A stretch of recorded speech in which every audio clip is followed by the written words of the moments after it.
Hello बच्चों। तो इससे पहली वीडियो में हमने सीखा था कि रूट 2 एक अपरिमेय संख्या कैसे सिद्ध करते हैं, और इस वीडियो में हम सीखेंगे कि रूट 3 एक अपरिमेय संख्या है, इसे कैसे सिद्ध किया जाए। देखिए, एग्जाम में रूट 2, रूट 3 या रूट 5 संख्याओं को ही अपरिमेय सिद्ध करने के लिए क्वेश्चन आता है, या इन्हीं संख्याओं पर आधारित कोई दूसरा क्वेश्चन दे दिया जाता है। यदि आप ये क्वेश्चन अच्छी प्रकार से सीख लेते हैं तो एग्जाम में आपके 2 नंबर बिल्कुल ही पक्के हो जाएंगे। तो आइए सॉल्व करते हैं इस क्वेश्चन को। तो हमें क्वेश्चन दिया है, सिद्ध करें कि रूट 3 एक अपरिमेय संख्या है। यहाँ हमें अपरिमेय सिद्ध करना है तो हम इसका उल्टा मान लेंगे, यानी कि हम इसको एक परिमेय संख्या मान लेंगे। तो हम बच्चों मान लेंगे कि माना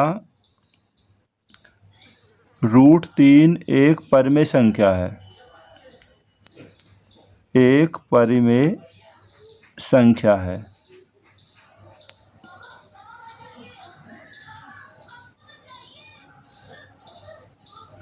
अब देखिए, जो भी परिमेय संख्या होती है उन्हें हम p/q के रूप में लिख सकते हैं, इसलिए रूट 3 बराबर p/q लिखा जा सकता है।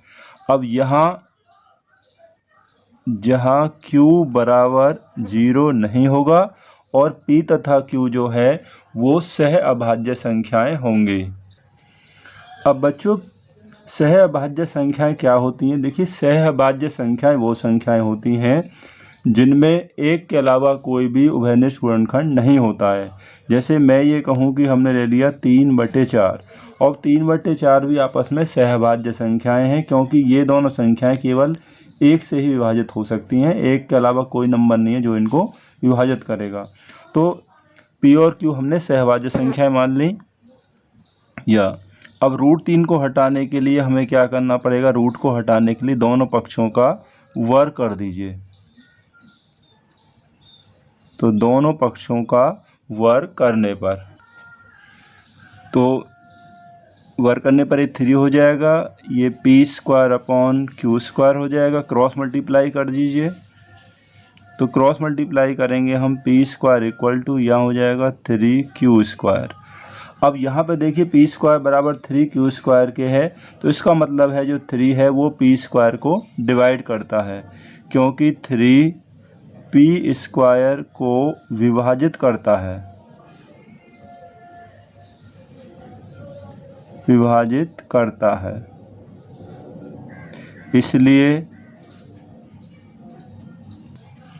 3 p को भी विभाजित करेगा। अब कैसे करेगा? देखिए, किसी भी संख्या का जो स्क्वायर है, यदि वो किसी संख्या से विभाजित होता है तो वो संख्या भी उसी संख्या से विभाजित होगी। जैसे कि मान लीजिए 5 का जो स्क्वायर है, 5 का वर्ग यदि 5 से विभाजित है, यानी 5 का वर्ग 25 यदि 5 से विभाजित है, तो ये संख्या जो 5 है वो भी 5 से विभाजित होगी। अब जब ये 3 p को विभाजित करता है तो इसलिए क्या होगा कि जो 3 है, 3 p का एक अभाज्य गुणनखंड होगा, अभाज्य गुणनखंड होगा, क्योंकि 3 क्या है? एक अभाज्य संख्या है, इसलिए जो 3 है वो p का एक गुणनखंड होगा। कैसा गुणनखंड होगा? एक अभाज्य गुणनखंड होगा। अब हम क्या करेंगे? अब p बराबर 3c वो किस में रख देंगे? यहाँ देखिए, इसको हम इक्वेशन फर्स्ट मान लें, समीकरण 1। तो इसमें हम p बराबर 3c रख देते हैं। तो समीकरण 1 है p² बराबर 3q²। तो p के स्थान पर हम 3c रख देते हैं। यहाँ पर 3c आप रख दीजिए, इक्वल टू 3q²। तो इसका स्क्वायर करेंगे तो ये 9c² इक्वल टू 3q²। 3 से 9 कैंसिल, 3 बार हो जाएगा, तो यहाँ पर बचेगा q² इक्वल टू 3c²। अब देखिए, ये पहले के समान ही हो गया, जैसे हमें पहले आया था q² बराबर 3c² के बराबर है। तो इसका मतलब हो गया कि जो 3 है वो q² को विभाजित करता है। जब ये q² को विभाजित करता है तो इसलिए यह q को भी विभाजित करेगा। जब 3 q को विभाजित करता है तो इसलिए क्या होगा कि 3q का एक, 3 जो q है इसका एक अभाज्य गुणनखंड होगा। अभाज्य गुणनखंड होगा। क्योंकि कोई संख्या यदि किसी दूसरी संख्या को विभाजित करती है तो वो उसका एक गुणनखंड यानी कि फैक्टर होता है। अब देखिए आप यहाँ ऊपर हमने ये प्रूव कर लिया था, यहाँ पर हमने ज्ञात कर लिया कि 3p का एक अभाज्य गुणनखंड है, और यहाँ पर हमने नीचे यहाँ पे प्रूव कर लिया है कि जो 3 है वो q का भी एक अभाज्य गुणनखंड है। तो अतः स्पष्ट होता है कि 3p तथा q दोनों का एक अभाज्य गुणनखंड है। अब हमने स्पष्ट कर दिया कि ये 3p और q दोनों का एक उभयनिष्ठ गुणनखंड है। लेकिन देखिए क्वेश्चन को शुरू में आप देखिए, हमने क्या कहा था कि p और q सह अभाज्य संख्याएं हैं। अब यहाँ हमने शुरू में कहा था कि p और q सहभाज्य संख्याएं हैं, लेकिन बाद में हमने यहाँ प्रूव कर दिया कि p और q का एक उभयनिष्ठ गुणनखंड 3 है। तो इसलिए हमारी जो कल्पना है कि p और q सहभाज्य संख्याएं हैं वो गलत है। जब हमारी ये कल्पना गलत है कि p और q सहभाज्य संख्याएं, इसलिए तो वह कल्पना भी गलत होगी कि √3 एक परमेय संख्या है। इसलिए सिद्ध होता है, जब वो चीज़ गलत है तो ये सिद्ध हो जाएगा, सिद्ध होता है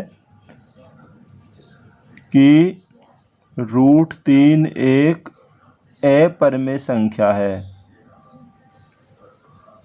अपरमेय संख्या है। क्योंकि देखिए बच्चों, हमने शुरू में कल्पना की थी कि √3 एक परमेय संख्या है और p और q के रूप में उसको लिखा जा सकता है, और p तथा q क्या हैं, वो सह अभाज्य संख्याएं हैं।